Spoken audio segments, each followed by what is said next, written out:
Hello friends, welcome back to another video. তো বন্ধুরা, আজ আমি নিয়ে চলে এসেছি আপনাদের জন্য গঙ্গাসাগর যাত্রা। ওয়েস্ট বেঙ্গলের সাগরদ্বীপে অবস্থিত এই তীর্থস্থান সনাতন ধর্মের উল্লেখযোগ্য তীর্থস্থানের মধ্যে একটি। আগেকার দিনে একটি প্রচলিত কথা ছিল, সব তীর্থ বারবার, গঙ্গাসাগর যাত্রা একবার। তো বন্ধুরা, আজকের ভিডিওতে আমরা আলোচনা করব যে আপনারা ওখানে পৌঁছাবেন কি করে, ওখানে আপনারা কোথায় হোটেল নেবেন এবং হোটেলের কস্ট কীরকম হতে পারে, ওখানে খাওয়া দাওয়ার ব্যবস্থা কীরকম আছে, এবং বন্ধুরা আপনারা যদি গঙ্গাসাগর যাত্রা করেন তাহলে কোথায় কোথায় সাইট সিন করবেন এবং পুজো দেওয়ার প্রসেস কী আছে। এবং বন্ধুরা, সবার লাস্টে আমি আপনাদের বলে দেবো যে আপনারা যদি গঙ্গাসাগর যাত্রার একটি ট্যুর প্ল্যান বানান তাহলে কতদিনের স্টে বানাবেন এবং আপনাদের বাজেট কিরম পড়তে পারে। তাই বলছি বন্ধুরা, ভিডিওটি পুরোটি দেখতে ভুলবেন না, কারণ আজকের ভিডিওটি প্রচুর ইনফরমেটিভ হতে চলেছে। তো চলো শুরু করা যাক আজকের ভিডিও। আজকের ভিডিও শুরু করবার আগে বন্ধুরা আপনাদেরকে একটা কথা বলে দিই, যদি আপনারা আমার চ্যানেলে প্রথম এসে থাকেন তাহলে চ্যানেলটিকে ফটাফট সাবস্ক্রাইব করে নিন, কারণ আমি এইরকম টাইপের ইনফরমেটিভ ভিডিও নিয়ে আসি আপনাদের জন্য। আর হ্যাঁ বন্ধুরা, যদি এই ভিডিওটির মাধ্যমে আপনারা একটুও সাহায্য পান তাহলে ভিডিওটি লাইক করতে ভুলবেন না। তো চলুন শুরু করা যাক আজকে ভিডিও।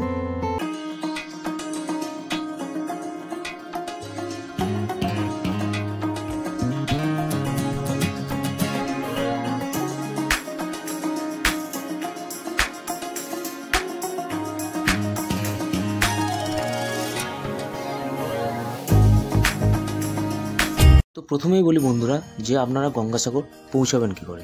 দেখুন বন্ধুরা, গঙ্গাসাগরের সবথেকে নিকটবর্তী বড় রেল স্টেশন হচ্ছে হাওড়া স্টেশন। আপনারা ভারতবর্ষের যেখান থেকে আসুন না কেন হাওড়া স্টেশনে চলে আসতে পারবেন। ওখান থেকে 3 রকমভাবে যাওয়া যায় কাকদ্বীপ।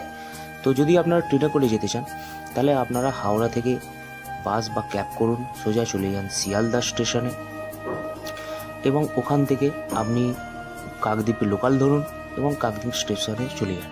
স্টেশনের বাইরে থেকে আপনি টোটো পেয়ে যাবেন, সেখান থেকে আপনি যাবেন লট নাম্বার 8 ঘাটে, এবং সেখান থেকে ভেসেল ধরে চলে যাবেন কচুবেড়িয়া। তো বন্ধুরা, আরও একটা কথা আপনাদেরকে বলে দিই, এখানে জোয়ার ভাটার ব্যাপার থেকে ভেসেল সবসময় চলে না। যদি আপনারা এই ব্যাপারে ইনফর্ম হতে চান তাহলে গঙ্গাসাগর ভেসেল টাইম টেবিল অ্যাপটা প্লে স্টোর থেকে ডাউনলোড করে নিতে পারেন। তো এবার আসি বন্ধুরা বাসে। যদি আপনারা বাসে করে যেতে চান তাহলে আপনারা হাওড়া স্টেশন থেকে ধর্মতলাগামী যে কোনো বাস বা ক্যাব আপনারা বুকিং করে নিয়ে চলে আসুন ধর্মতলা বাস স্ট্যান্ডে। সেখান থেকে কাকদ্বীপ যাওয়ার বাস ধরে কাকদ্বীপ বাস স্ট্যান্ডে চলে আসুন। বাস স্ট্যান্ড থেকে টোটো ধরুন, টোটো নিয়ে সেম প্রসেস আপনি লট নম্বর 8 ঘাটে চলে আসুন। ওখান থেকে ভেসেল পার করে কচুবেড়িয়া ঘাটে চলে যান। এবার কথা হচ্ছে বন্ধুরা, যদি আপনারা ক্রুজে আসেন তাহলে আপনাদের হাওড়া স্টেশন থেকে মিলেনিয়াম পার্কের জন্য গাড়ি বা বাস ধরুন। মিলেনিয়াম পার্ক থেকে ক্রুজে উঠে পড়ুন। ক্রুজের ভাড়া ওখানে আগে দিয়ে দিয়েছি বন্ধুরা, একটু দেখে নেবেন। ওখান থেকে আপনি চলে আসুন কচুবেড়িয়া জেটি। এবার কথা হচ্ছে বন্ধুরা, আপনারা কচুবেড়িয়া ঘাটে চলে এলেন। এবার কথা হচ্ছে আপনারা কপিলমুনি আশ্রমে যাবেন কী করে। দেখুন, যাওয়ার প্রসেস হচ্ছে দুটো, এক হলো বাস, দ্বিতীয় হলো ম্যাজিক গাড়ি। এইগুলো আপনারা করে চলে আসুন সোজা কপিলমুনি আশ্রমে। এবার বন্ধুরা আপনারা এসে গেছেন, তো আপনারা হোটেল কোথায় নেবেন। দেখুন, যদি আপনারা বিনা পয়সায় থাকতে চান তাহলে আপনারা কপিলমুনি আশ্রম এবং ভারত সেবাশ্রমে হোটেল নিতে পারেন। যদি পয়সা দিয়ে থাকতে চান তাহলে ওমকারনাথ এবং সাগর কটেজও আপনারা থাকতে পারেন। তো এবার কথা হচ্ছে বন্ধুরা, ওখানে খাওয়া দাওয়ার ব্যবস্থা কীরকম। দেখুন, ওখানে খাওয়া দাওয়া মোটামুটি আপনি সব রকমই খাবার পেয়ে যাবেন। 60 টাকা থেকে শুরু করে 150-200 টাকা পর্যন্ত থালি আপনি পেয়ে যাবেন। এবার আসি বন্ধুরা, আপনারা সাইট সিন কোথায় কোথায় করবেন। তো বন্ধুরা, আপনারা যদি সকাল সকাল চলে যান তাহলে আপনারা গঙ্গাসাগরে স্নান করবেন। স্নান করার পরে কপিলমুনি আশ্রমে পুজো দিয়ে দেওয়ার পরে লাঞ্চ ফাঞ্চ করে নেওয়ার পরে বিকেলবেলার দিকে আপনারা বেরিয়ে পড়বেন সাইট সিনে। তো বন্ধুরা, সাইট সিনের যখন আপনারা টোটো বুকিং করবেন তো বার্গেনিং অবশ্যই করে নেবেন, কারণ ওরা দাম অনেকটা হাই বলে। তো আপনারা বার্গেনিং করে তারপর টোটো বুকিং করবেন। তো প্রথমেই আপনাকে দেখাবে মোহনা, দ্বিতীয়ত আপনাকে দেখাবে লাইট হাউস,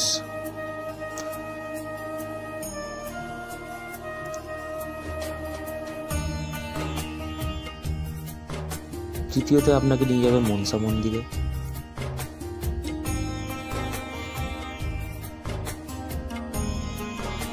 চতুর্থ আপনাকে নিয়ে যাবে নাগরাজ মন্দির বা নাগরাজ সরোবরে,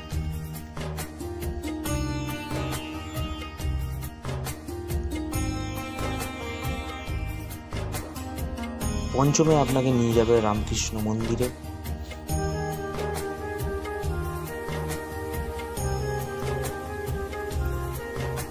এবং ষষ্ঠতে নিয়ে যাবে আপনাকে গোষ্ঠ মন্দিরে।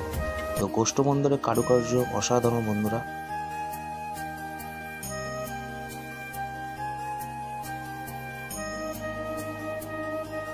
তো বন্ধুরা, এবার আমরা আলোচনা করব যে আপনি গঙ্গাসাগর যাত্রা করলে কিরকম ট্যুর প্ল্যান বানাবেন এবং বাজেট কত পড়বে। তো বন্ধুরা, আপনারা গঙ্গাসাগর যাত্রার 2 দিনের প্রোগ্রাম বানাতে পারেন। প্রথম দিনে আপনারা পুজো দিয়ে দিন এবং সাইট সিন করে নিন এবং দ্বিতীয় দিনে সানরাইজ থেকে ফিরে পড়ুন। আর বন্ধুরা, বাজেট হতে চলেছে 1100 থেকে 1200 টাকা পার হেড।